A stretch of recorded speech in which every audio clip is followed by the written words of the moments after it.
On a regular Saturday in Camp Verde, Arizona, you might find it to be a quiet and peaceful town.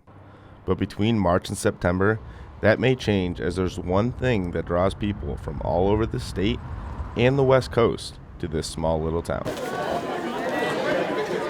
Weekend Wars.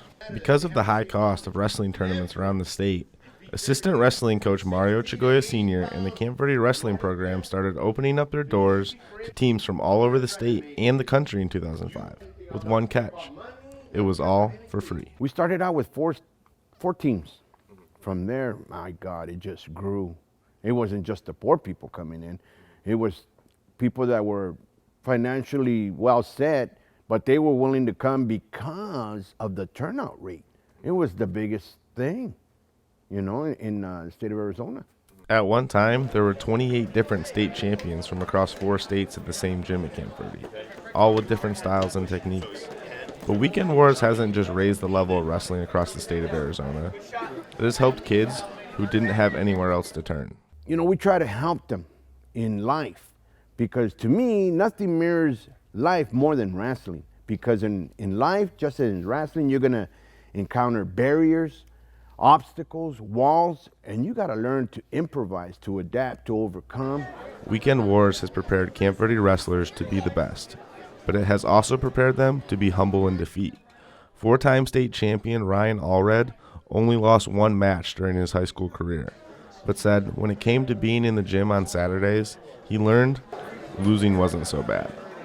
If you can lose and come out of it with a positive attitude, come out of it with learning something new, then it wasn't really a lose, it was a win. With a population of around 12,000 people, the small town of Camp Verde is known for a couple different things.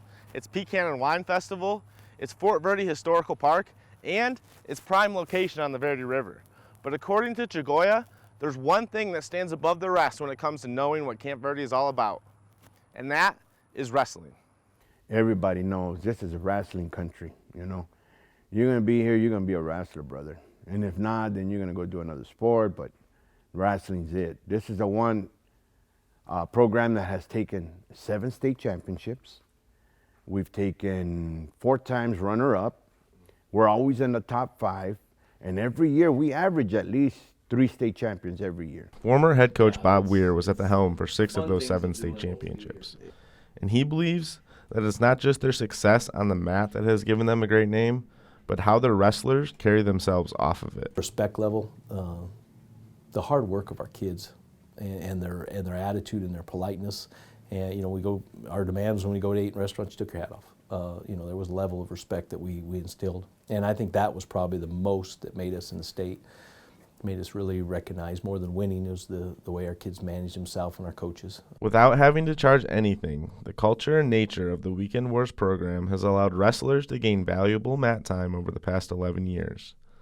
But being a man of faith, Chagolla said there's no way he could have done it alone. The good Lord is what made this available. Without him, there's no way I could have done this. No man can keep this going for 11 years and not charge 1 dime. That's got to be God. And I want to just make sure that I give him all the glory. Because if I don't, brother, I'm going to find myself in trouble, man. Until September, parents will continue to laugh, siblings will continue to bond, and Chagolla will continue to teach the sport he loves. Anyways, God bless everybody. Let's get it on, man. Let's go. For Cronkite Sports, I'm Greg McAfee, Camp Verde, Arizona.